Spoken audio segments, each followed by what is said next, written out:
Hello, and welcome to the My Old Car video log, where I document how I maintain, repair, and occasionally make upgrades to my 1974 Chevrolet Monte Carlo that's been my daily driver since 1984. With dedication and tenacity, you too can make your first car your forever car and drive it forever. This tip is specific, or this information is specific to 1967, 68, and 69 Cadillac. Those Rochester carburetors have a hot idle that is a compensator thingy that is built into the carburetor under the horn right here. Now, most other GM applications have it back here, but as you can see, this is a delete. So, in this particular application, it's right in here. So you put the cork in there, the cork gasket.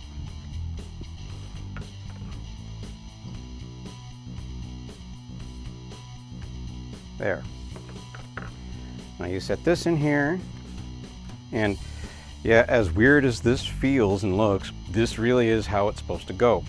You take a closer look here. Come on, there we go. You can see it just sits right in there. Now what holds it in place is, of course, the air horn, the top. So the air horn has these two nibs right there. These two nibs engage the two sides right there. So when you flip this over, as you can see, take a close look, those go right there.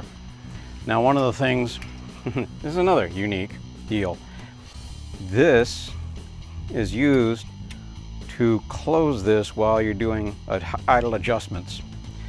So what they include in the kit is this little dealie. Should flip it over there. Now this goes on this little plunger like this. Just come on, get the hell on there. There we go.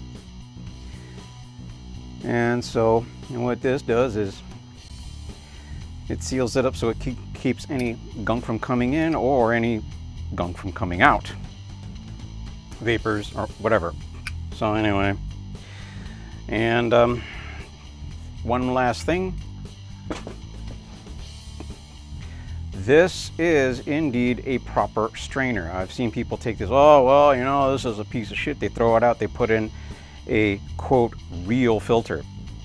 This is the strainer for these cars. 67, they had the inline fuel filter with the glass bowl right on top of the manifold, like about right here in relation to the input. On 68 and 69,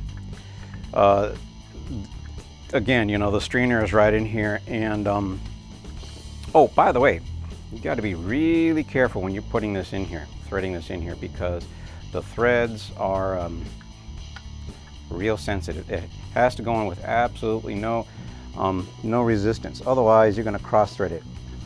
In any case, so for 68 and 69, actually in 68, the filter is in line between the fuel pump and the carburetor. In 69, they started putting the fuel filter inside the fuel pump. So there you go. I'm going to finish putting this thing together. And as for the rest of like doing any kind of carburetor rebuild, you know what? There are dozens, if not hundreds, of videos on how to rebuild the quadrajet. I'm not going to redo or reinvent the wheel, but I figured that since this is specific for Cadillac, and let me put this on here, you can see what I'm saying with this little deal. Since this is specific for Cadillac, once this is in place, you know, you push this in order to close that. So there you go. Yeah, hope this is useful. By the way, be sure to read the description of this video for additional details I didn't cover here and corrections. And if you like my videos and find them useful, please subscribe. Now this carburetor is, for the most part, actually it's still okay, it's still all together. And I'm about to go ahead and reinstall it. Yes, it doesn't look absolutely factory clean and perfect, which is fine. I did not do a full rebuild. There was a problem that involved one side of the idle circuit, and I'll get into the details on that later. But before, one of the issues, or one of the things to be aware of with these, let me take this off, I'm replacing that, with these 67, 68, 69 Cadillac quadrajets, is they have 3 screws on the bottom instead of 2. Most have 2, but these early quadrajets have 3. I'll show you what they look like. Let's see about moving this up. Here we go. Well, you can see what they look like already. And there they go. Now, they are sometimes subject to loosening. And so one of the things I always do whenever I dismount a carburetor from the manifold is retighten those bolts. I suggest you go ahead and do that before you put your carburetor back on to the intake manifold. So as I just mentioned about a moment ago, let's see here, there we go, that looks a little bit better. I said that the engine was exhibiting symptoms of only one at idle. I'll get back on this. It was idling like crap, and the symptoms it was exhibiting was an issue with the idle circuit on the passenger side. In relation to the, let's do this, in relation to the, what do you call it? The gaskets, there we go. So it was on this side that for whatever reason, it just was not wanting to idle. The engine worked fine at speed, cruising speed around town, but it just was not wanting to idle on this side, and was only this side. So I figured that there may have been something up with the carburetor idle circuit. So I took it off with the expectation that I'm going to have to tear it apart and all of that. And this is what I discovered. Actually, it should be a little bit like this.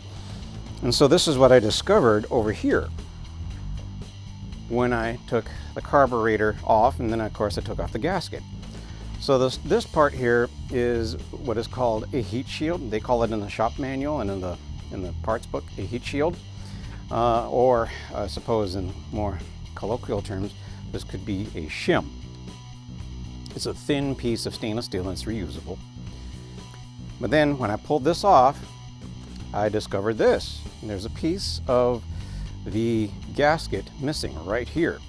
This is the primary intake on the passenger side, and this is the exhaust passage that's cast into the intake manifold. I'll show you that in just a moment. Anyway, so this is an exhaust passage that's cast into the intake manifold, and they did this to allow exhaust gases to go through the intake manifold just underneath the carburetor. That's why you have the heat shield, in order to heat the carburetor up more quickly, thereby reducing emissions, or the emission of emissions. So I saw this and I'm like, oh, this has to be the cause, because all of the symptoms that it was exhibiting, the one side not idling, well, of course there's not this one side. And I asked my neighbors, but this one side was just not pulling any vacuum. This side was fine, this side was not pulling any vacuum. And also the aroma of the exhaust had a characteristic of it being contaminated with a lot of exhaust. Anyway, so this I discovered was the problem of that, was the reason that this was happening. And so I didn't bother with a full rebuild. I mean, I did take the lid off, I cleaned out the passages, and I just did a basic cleaning of the various passages, and I put it all back together and tightened up all the screws. But now the thing with this gasket, this is a fiber gasket. And when you get a replacement, let's see here, oh, here we go. Yeah, the one that I used for just a moment, I used this just to do testing. And this too is a fiber gasket. And it didn't occur to me until I ordered a proper and correct gasket. Because all I needed was a gasket. I didn't need an entire kit. And so, let me set this aside. This here is the correct replacement gasket. Now, it's not quite obvious, but this gasket, there we go. There we go. You can kind of tell it looks, or it appears as though it is manufactured the way a exhaust manifold gasket would be manufactured. And additionally, it is just as rigid and thick and hardy as an exhaust manifold gasket. And it occurred to me, that makes total sense. Because when you have an exhaust passage here that goes through, it totally makes sense that you'd want to have something that's going to be of exhaust manifold quality in order to prevent any sort of compromise between, or any compromise of exhaust gases. And you know, if you might be thinking, what I'm thinking is that this design here, where it's this little teeny tiny sliver of a gasket that separates the intake where there's vacuum and the exhaust where there's positive pressure, you know, and again, if you're thinking what I'm thinking, they really didn't think this thing through, did they? In any case, so I'm just pointing this out to you to be aware that for 1967, 68, and 69 Cadillacs, and I think some other GM products that used the quadrajet, because you know, I looked at other kits for like Buick and Chevrolet, and they all have their version of these steel shims or heat shields. So yeah, this is one of those things where, you know, be aware that you need a correct gasket. Otherwise, you're going to have, you very much risk this kind of failure. And as I said, you know, the replacement gasket that I had, you know, this one here, it didn't quite come, but you know, this is fiber. The one that I used momentarily before, you know, my special ordered gasket came in was this one, and it too is of just a simple fiber paper type of configuration. So we're going to be installing, you know, a proper gasket, and then either reusing this shim, which still looks really, really good, or we'll use a replacement shim. I haven't quite decided yet.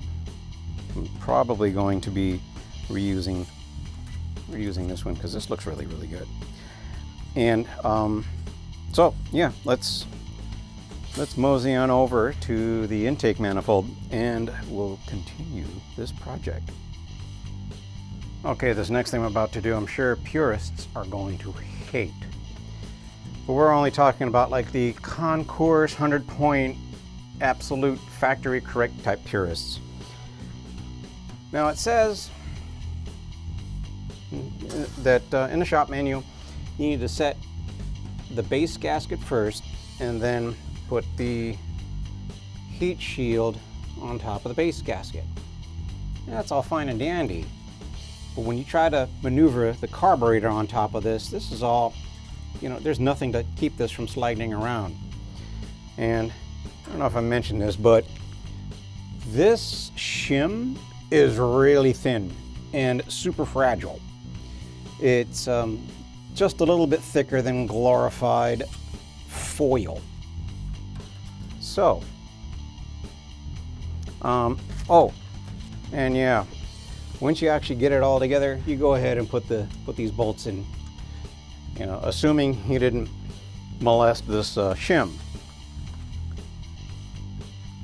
So the blasphemous thing that I'm going to do that purists are going to hate is I'm putting in these carburetor studs. These are from a different year, they're still GM, and so it's not like I got some sort of aftermarket bastardizing kind of thing. So I'm putting these bad boys in here. Then I can set this stuff in place and nothing's going to move anywhere. And now comes the moment of truth. Let's get this carburetor back on here. Now it's really helpful if you install this carb with the choke coil attached. And yeah, it's going to be difficult. That's just the nature of the game, because this choke coil has to get put into its place. Meanwhile, you gotta get these, there we go. It's almost lined up, come on. I know there's another hole. Come on now, you can do this. Let's see, there we are, okay. Get this in, and then this has to be cleared. There. There we are. Now we're all bitching.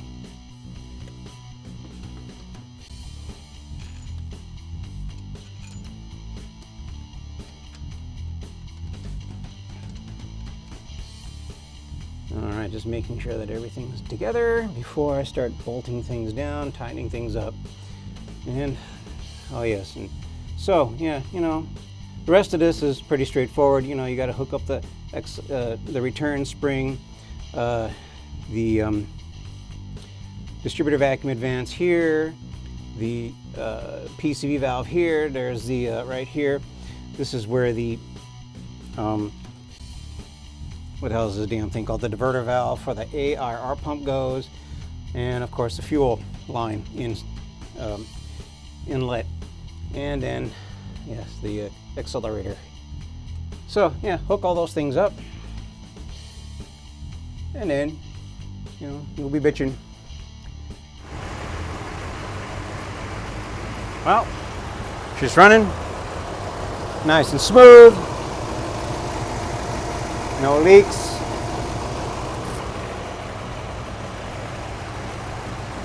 So what's going to happen is, once it's all warmed up, I'm going to go and retighten the carburetor mounting bolts, and then once it's cooled off, I'm going to again retighten the carburetor mounting bolts, because that's the most common source of vacuum on these Rochester carburetors, is around the base, and it's probably because they tell you to mount, or to mount the carburetor on dry gaskets and shims. So there you go. If you enjoyed the video and found it useful, please be sure to click the like button. Now, if you'll excuse me, I think it's time for a drive.